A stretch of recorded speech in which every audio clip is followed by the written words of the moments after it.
and we grew really, really fast, doing very, very well. And then all of a sudden, the economy went crazy, the housing market hit, everything went down, right? And so that started this spiral of what I call is the best thing that ever happened to me. Actually, I just texted one of my friends a couple of days ago, and I told him, hey, do you remember back in 2011 when I lost my restaurant? I said, I'm telling you, that's the best thing that ever happened to me. Now, going through it, it didn't feel like it, right? But hindsight, looking at it, it was the absolute best thing. So there I was, trying to figure out what I was going to do, filling out all kind of applications.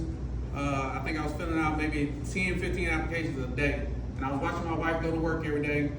And I was trying to figure out, all right, I'm a man. You know, I'm the leader of the household, trying to figure this out. She working at SCI. She working at a job she absolutely hated. And one day, my son was getting ready to go to school. And we were trying to figure out how to get him some lunch money, right? Because when you go from 2 house incomes to 1, and then that's been a year, right?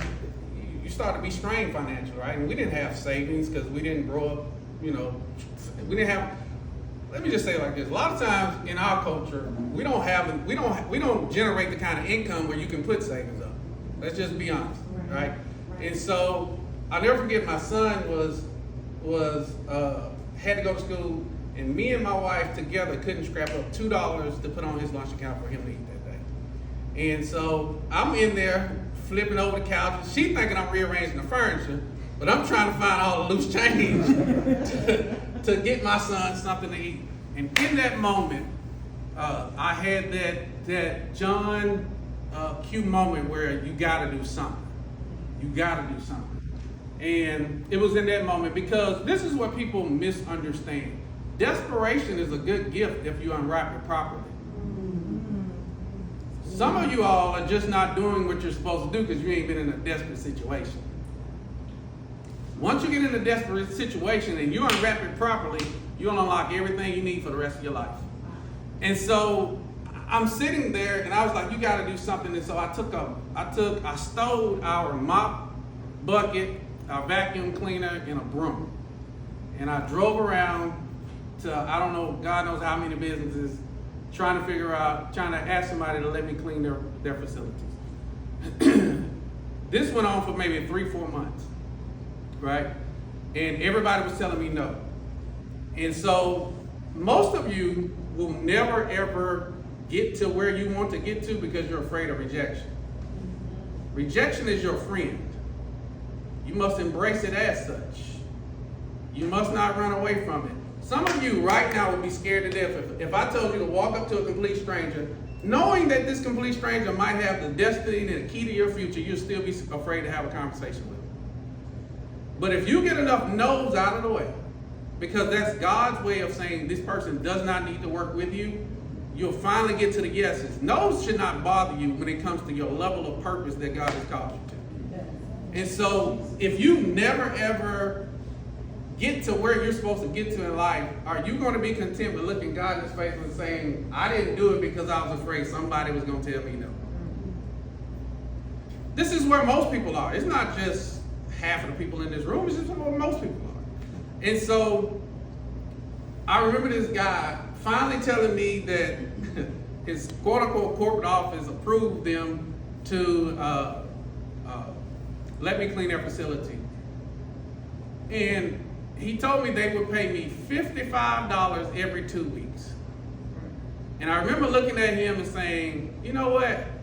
I'm gonna call you back later on to give you an answer. I called my wife and I was like, I was hyped. I was like, I got my first yes. And she was like, oh, that's good, that's good. She was like, how much they paying? I said, it don't matter how much they paying. I'm telling you, I got my first yes. This finna be big and blah blah. And she's like, yeah, that's good. How much they paying? And she asked the question like 3 times, and I avoided it all 3 times. And then finally, I was like, they gonna pay me $55 every 2 weeks. And she was like, okay, okay, that's a start. I remember that's so important to me, right? Because this is why the Bible teaches us not to despise humble beginnings. Most people would have took that and they would have ran and did something else. Matter of fact, I was headed to Hardee's, which was right up the road from the first facility I ever serviced. I was headed to Hardee's, and I was going to go in there and wash dishes or whatever. And I get halfway to Hardee's, which was only 3 miles up the road, and I hear a voice say, if you be faithful over a few things, I'll make you rule over many. I literally did a U-turn, went back, told the guy I'll be there the next day. That's how a company was started. That's how a company was born, out of desperation and necessity, right? So when it comes to doing what you're doing, right, I actually told my uncle this. The reason why most people don't succeed is because you've never thrown your 100% self at anything. You've thrown bits and pieces. You've thought about different ideas, but you've never thrown your whole self at something to see if it's going to work. That's where the desperation, I don't have a plan B. Most of you got to get rid of your plan B for your plan A to work. Because if you don't have a safety net, plan A has to work. That's back to the desperation. And so I don't have a retirement plan. I am my retirement plan. I am me and my wife's retirement plan. And so everything I do has to be done with strategic matters and the end goal at hand. How do we retire? How do we sit and watch the sunset and tip our head to each other and say we did it? That's what I'm driven by. And so we started this company, $55 every 2 weeks, picked up another account, so on, and then all of a sudden we're doing $6,000, $7,000, $8,000 a month. Sounds like a lot. It was, because I was the only employee. So I was wearing a button up during the daytime, I was cleaning toilets at night. And so ended up on this, this is where this this whole concept of no, you have to be hell-bent on, this is what I'm supposed to be doing. And you have to believe that. Stop waiting on other people to believe in your dream. I hear that so much and it's so irritating to me. Well, I was gonna do it, but I ran across 3 people that told me no. Out of 5-6 billion people in the world? Right. First 3 people told you no, and that tell me you didn't want to do it anyway. That tell me you was looking for an excuse, not a reason. And so I go into this school and I tell the lady, I say, hey, I heard Madison City is submitting or accepting offers for janitorial. And she says, well, you can't get on the list. Didn't give me a reason why, just told me I couldn't. I was like, okay, I left. I came back the next day. I said, hey, I was told that y'all are bidding this out. She said, no, you can't get on the list. We're not putting new people on the list. I said, okay. I get on the phone. I remember a guy used to come to my restaurant before I shut it down. He's over all of the teachers. He's over all the faculty. I called John. I said, hey man, you upstairs? Yeah, I'm down. He comes down, shakes my hand. This is why relationships and being nice to people, right, pay off. So I was always super nice to him when he came in. And so I said, hey man, I'm trying to get on this janitorial bid. He was like, oh yeah, I didn't know you did janitorial. I was like, yeah, I shut down the restaurant, blah, blah, blah, this and the other. He walks up to the lady, he said, hey, put his name down on there so we can make sure we call him. She puts his name, she put my name out. Now she mad when she write it. How you spell your last name? P-I-T-T with 2 T's. Yeah, see, you know, she writing all hard and serious. I don't care. You get mad and stay mad. But I said all that to say, later, 2 months later, I'm sitting in a bid room with a bunch of janitorial companies. All of them are way bigger than I am. I don't know what I'm doing. This bid package is about this thick. I'm just going through the process. And so when we walk out, a gentleman walks up to me and says, hey, he said, hey, you want to go get some lunch? He said, you got your own janitorial store? I was like, yeah. He's like, you want to go get some lunch? I was like, yeah. I called my wife. I was like, hey, this strange dude. I was like, this dude ain't never been before. He got a janitorial company. He just want to go get lunch. We're going to Applebee's, which is a place I absolutely hate, by the way. I do not like Applebee's. But hey, he buying, and you know, and so, and I knew of his company. I just had never met him. So we come to Applebee's on South Parkway. We We sit there, and he says to me, this is the conversation that changed my life. This is why that no, if I had took that lady's no, I would have never met him. He looks at me, he says, so you carry yourself like you're a really big company. He said, how much revenue do you do every year? So I say, man, I'm doing like $6,000, $7,000 a month. He was like, oh, you small. Didn't offend me because most people get offended too easy. It was actually funny to me how he said it. So he takes his honey mustard dressing, he puts it on his salad, he starts eating. I was like, well, if you bigger than that, how much do you do? He said, I do $250,000 a month. You want me to show you how to do it? Yes. Life forever changed. So I think it was 8 months later, I ended up buying an Office Pride franchise. 2 years later, we were the 4th biggest in the United States. They had 120 when we signed up. But I was on a different kind of grind. And I was on a different kind of mindset, which was I'm going to do what I got to do. This is the key to anytime if you ever get a mentor or you're dealing with mentors, stop all your talking. Like that is very, very important. When I bought Office Pride, we were riding through Madison. We were coming up County Line. We got on 65. He pulled his car on the side of the road. He says, you've been riding around me for 4 days straight, and you're not saying anything. He said, are you not like it? Am I not getting good information? I said, man, you do $250,000 a month. I do $6,000. I don't need to talk to you. I said, I need to sit over here and be quiet and take notes. He looked at me, he said, you know what? Nobody's ever said that to me. He said, it's not whether or not you're going to be big, it's whether or not you're going to have the ability to keep up. 2 years later, we're the 4th largest in the United States. So, it's not just having a mentor, it's having the right mentor. It's not just about having information, it's about having the right information. And so we grew, and my goal was, this is so important. When I went to Tampa to buy the franchise, we had to go through a 3-day course.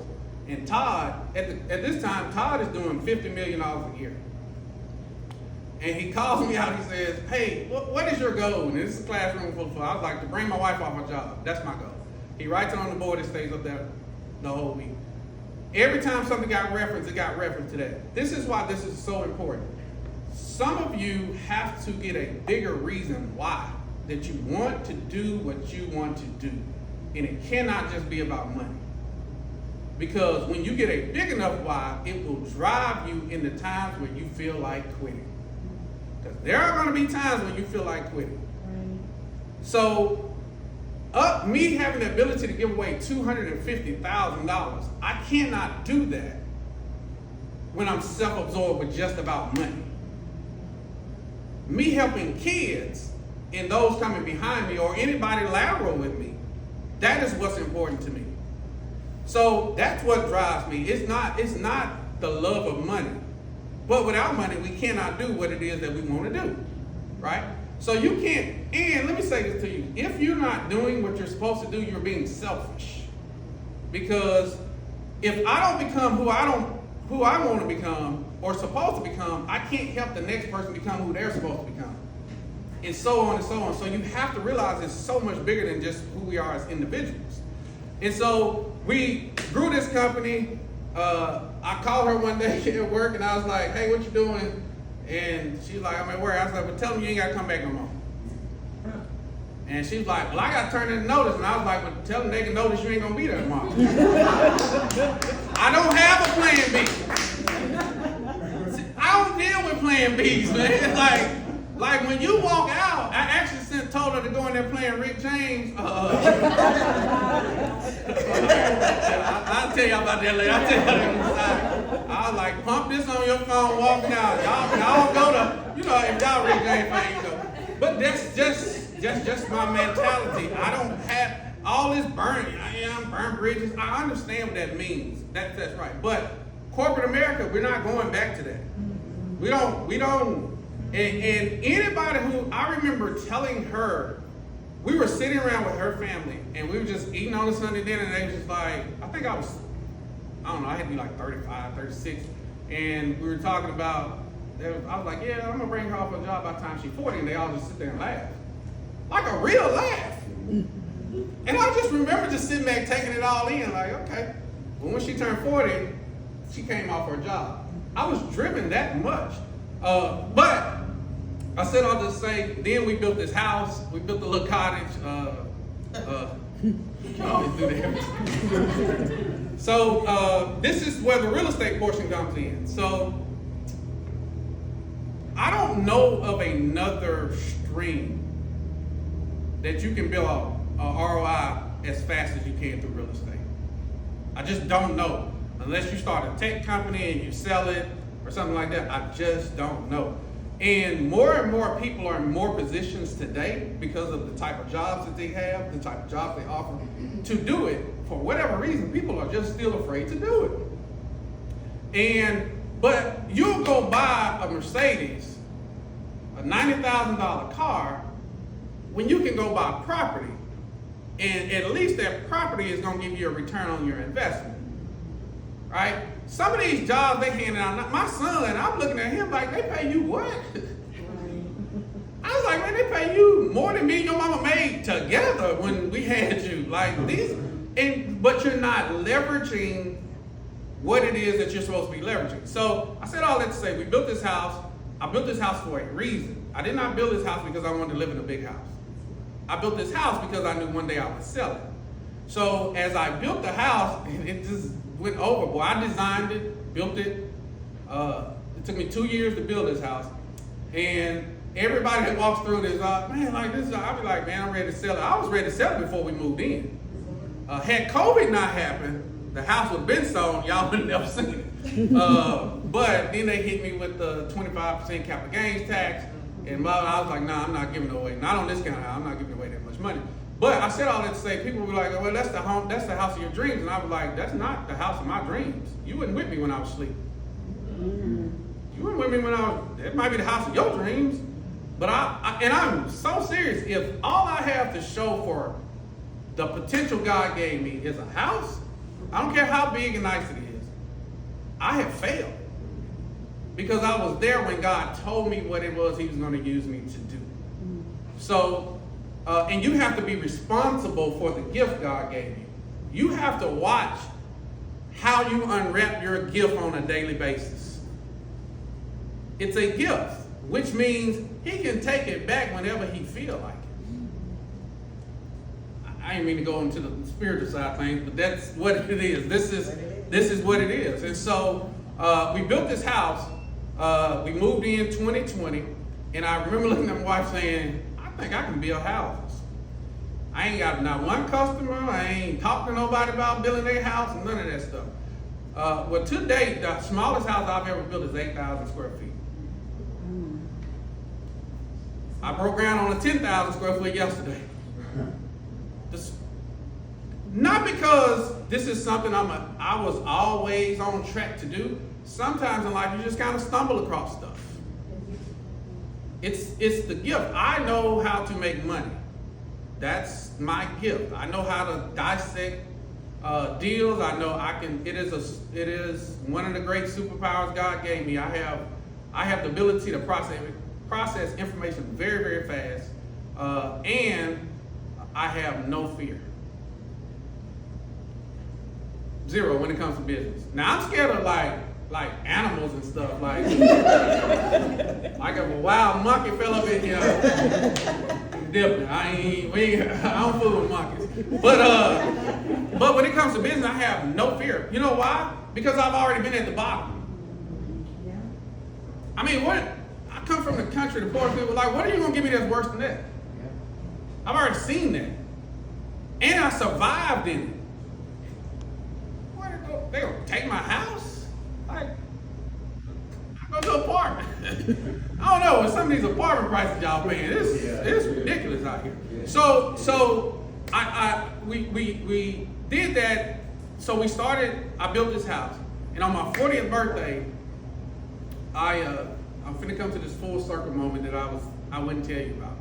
So I went to the Maserati dealership in Nashville. I was gonna buy me a brand new Maserati. I had turned 40. I was I don't buy nothing. Like I don't have prostitutes. I don't snort cocaine. like I don't have all these. No, I don't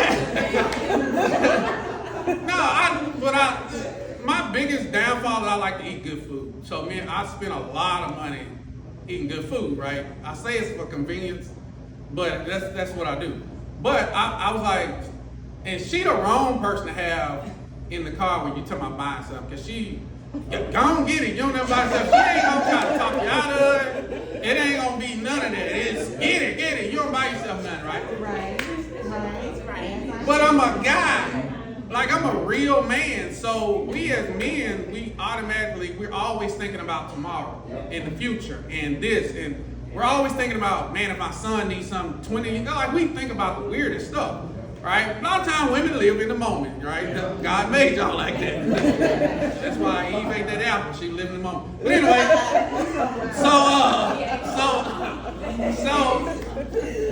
so we're down there, and the guy, we walk in, and they're not 100% open, and the owner walks up to me, he shakes my hand, and he was like, what do you do? And I was like, I'm a janitor.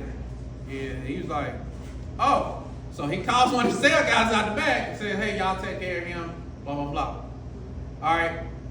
The guy's not really paying us any attention. He's walking around and texting as I'm asking him questions.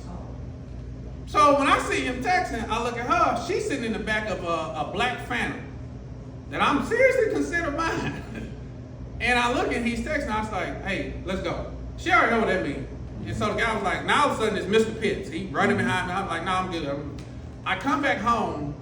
That story is so relevant because it does matter what you buy. I come back home. If I don't buy something that day when I'm really itching to buy it, I'll forget about it tomorrow. The next day, I call this guy that I met who's a realtor, Dustin Taylor, and he starts showing me around properties. All right? I end up buying 11 acres instead of the Maserati. Maserati's $120,000. No value, going to decrease as soon as I walk off the lot with it. I end up buying 11 acres. Actually, I put an offer in the same day on 11 acres over there and 9 acres over here behind the old Madison, the old movie theater in Huntsville, right off of University. I put an offer in both of them the same day. We end up getting the property. I think they had it listed for $263,000. I ended up buying it for $155,000.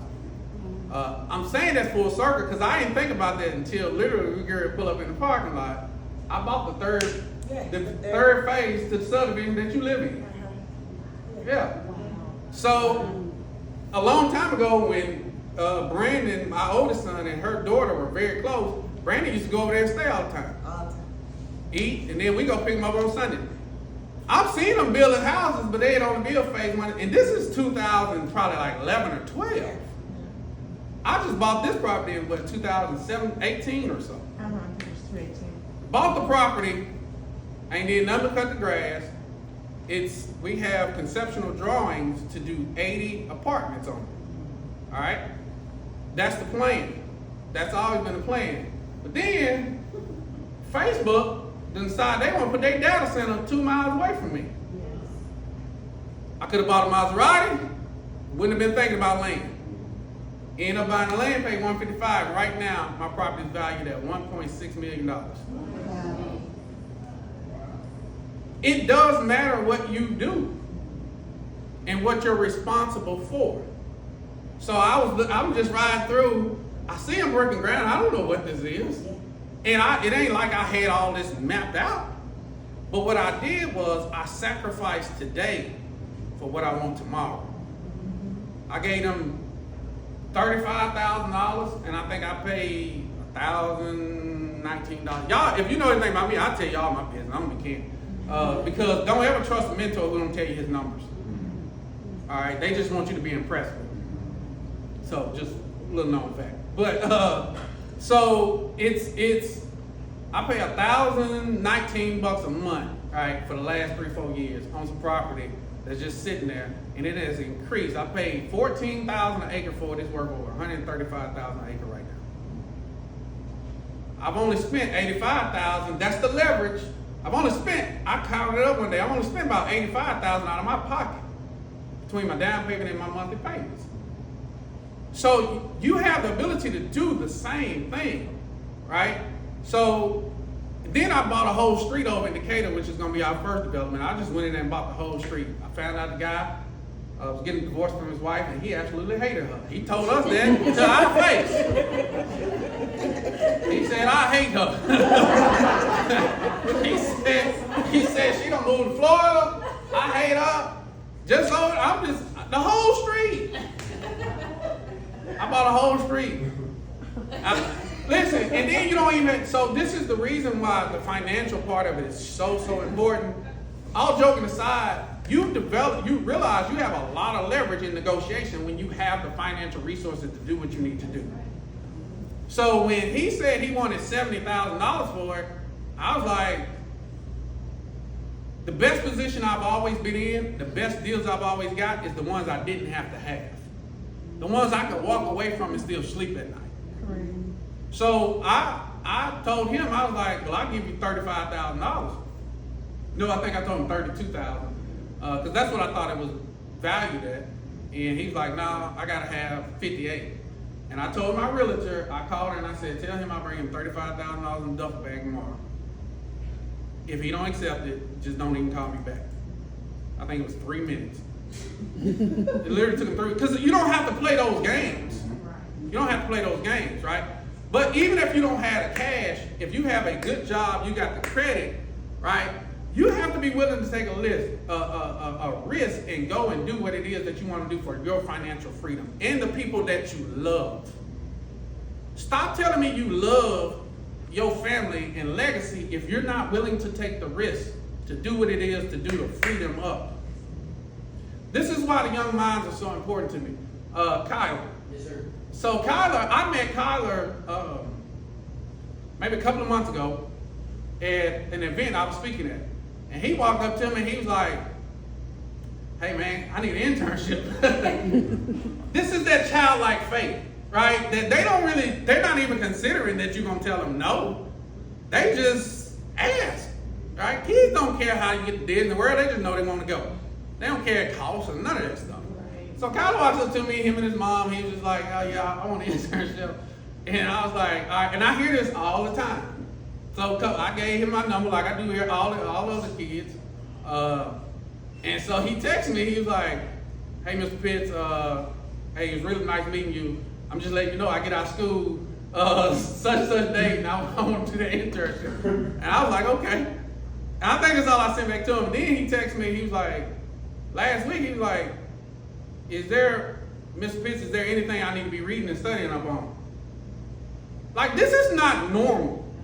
Right? And I'm teaching about entrepreneurship at the event that I'm at, that he's at. He's like, hey, is there anything I can be reading about? So this morning, I texted him, I was like, hey, watch this video of me on this podcast.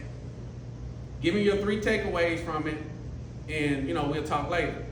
I think it was like 20, 30 minutes later, he texted me a whole paragraph of everything that I had said. So then I was like, hey, I'm speaking at this event. This is at 10:30, I'm texting him. I was like, if you can make it, it's cool. If not, I'll understand. So he's here, right? Yeah. So I said all that to say, everything is about decision and not making excuses. So when you get home, you tell your mom and daddy you got the internship. You got a job for something. And we're going to pay you good. And you get to ride, and you get to learn from me. So it's all about decision making. That's all it is. And it's about relationships. So, and I didn't even know I was going to do that. I was just kind of looking at it. But I'd love to see that channel focus and energy. He could be doing anything else on a Saturday morning. Right. All right, and that's all we see on the news. But we don't see the good kids who actually really want to make a difference in their own lives.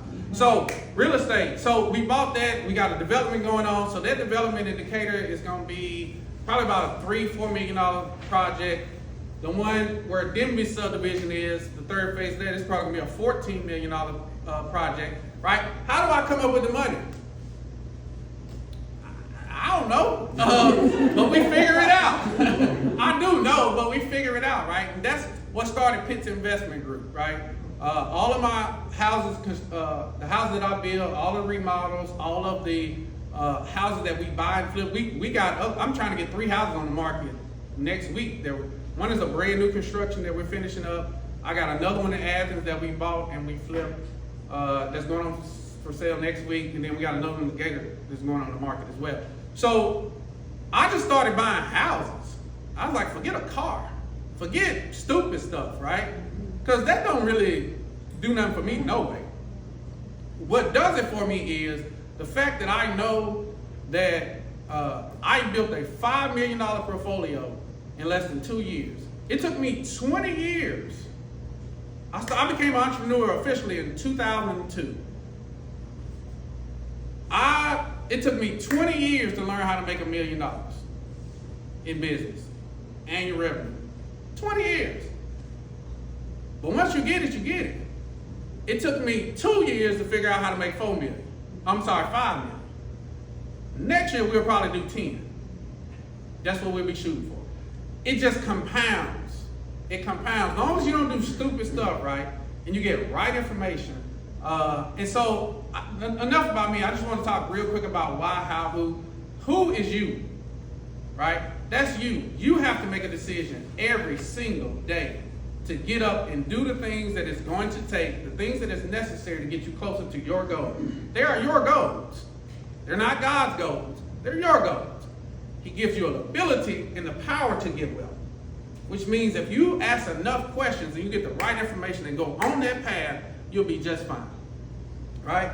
Now I'm a little different. I don't get up and pray like that to God every day. You know why? Because he has proven to me that he's on my side. Amen. Why do you keep asking that? So now I pray and ask God for strategy and wisdom. That's what I need. I have seen his hand on my life. Don't need to ask him. Don't need to worry about it. I don't need a God. You know, you up there sweating and coughing in your prayer closet. It's hot in there. Get out of that prayer closet and go do what it is that you're supposed to do. It's hot in your closet. And you know y'all hot. You got a shower on. You doing all of that. It's hot. Now, you can listen to me or you can listen to people that didn't make it. Well, don't really matter to me. I'm going to still be who I am. But cut all that out. You know why? Because some things you should just quit praying about. Some people going to die on the altar praying about stuff they should have just got up and did. That's right. That's what you should do. That is right. Build a relationship with a banker. Best thing I ever did. Yeah. Right? Most of you just use your banks to make deposits. That's not good enough. I need to know the branch manager. I need to know about her or him, and I need to build a relationship. You know why? Because the best time to ask for money is when you don't need it. These are the things that you learn. This is not what your uncle taught you. And this is not what they sit around on Friday, because they didn't have the ability to go inside facilities like we do now. They did not have the internet. They did not have all the information that we have now. So it's no knock to them. They just didn't have it. Right? So you have to build a relationship with a banker so that when you need or you see an opportunity, you jump on it. And you always think for percentages, $100,000. If it's raw land, I only need 10%. That's what I need. I only need $10,000. That makes it more manageable. That makes it more doable. Right? If it's a facility on it or a house or something, you gotta need 20%. Right? On the commercial side, 15, 20%, depending on the relationship with your bank, right? These are things that you learn. I know this for firsthand because she said I was crazy. I literally went around and interviewed just about every bank in Huntsville at one time. I didn't let them interview me. I went and asked questions. I went and sit in the vice president or president's office, and I asked questions. A lot of it is the same, depending on the institution. Some of the stuff is different, in-house products, all that kind of stuff. But you need to know this. Why are you just using your bank to make deposits? And then you hype over them little $17 dividends they giving you back. No, man, we got to use it. You got to use your leverage. Listen to what they're saying, right? You got a great credit score. My aha moment was when they opened my portfolio and me and her were sitting in Synovus. And the lady was like, wow. And it was the way she said it. She said it 2 or 3 times, and I was just like, she was like, you grew that fast? I was like, yeah. Don't everybody? And she was like, nah. That's when I knew people be lying in front of them. Real talk. I was like, okay, we might have something. And I used our leverage, right? So, for instance, real case scenario, my home that I just built, I bank with a certain bank. Then I told them, hey, we're going to be doing some more new construction stuff. All right, I'm going to send them to you. That's leverage, right? So now when I need something, you can't get a kickback or anything like that. That's illegal. But when I need something, it's like I'm coming in with everything that I have brought them and have done that, right? Smallest house I built is 8,000 square feet. So you can do the math on that. So you bring all of that leverage with you because at some point I'm going to need something from them that's bigger than what I'm trying to do on my own, right? Another thing, monitor your friends in your circle, right? Not just because they bad people, but they financially might just be broken. They comfortable with that. If 5 of y'all pool up, you can go do what you're trying to do by yourself. Like you might not have $15,000, $20,000, but 5 of y'all may, or 5 of y'all might be able to save it over a span of a year. This is the power of connection, right? And if you're around people that don't want to do that, those are people you probably don't need to be around. All right? Equity in your home. You living in your home. Some of y'all people live in their home 20, 30 years and never take the equity out to use it to go buy other stuff. All right? The reason for that is because we've been taught, don't get debt. You know what's going to happen when you die? You're going to have debt. So why are you afraid of it while you're alive? Our grandparents didn't like that because of how they were raised and because they had to relinquish ownership to whoever plantation they were living on. Different now. Good debt, bad debt. Don't go out and take the equity out of your home and go buy a car and a boat and stupid stuff. I'm going to go buy some more land with this. Some of y'all sitting up with $60, $70, $80, $100,000 worth of equity. I'm just trying to pay the house off. Why? I'm going to use it. All right? The other thing, get up and get focused on your goals. I'll leave it at that. Get up and get focused on your goals. It's not about what, I get, a lot of people joke because they know I get up every morning at 4:30, like clockwork. I never need an alarm, don't use it, never going to use it. You know why? Because I get up with purpose. Purpose wakes me up. I don't need an alarm clock when I got something to do. Funny thing, my oldest son spent the night with us, and this literally just happened. So I've been up since 2:30 this morning. I done took his dog out twice. I had 3 cups of coffee. And it's not about what time you get out, it's about what you do. So he come down by 7.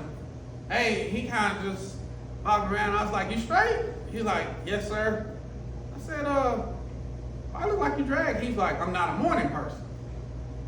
And I said, what does that mean? I hear people say it, but what does that mean? He's like, it means it takes me a long time to wake up. I said, so you sleepwalking?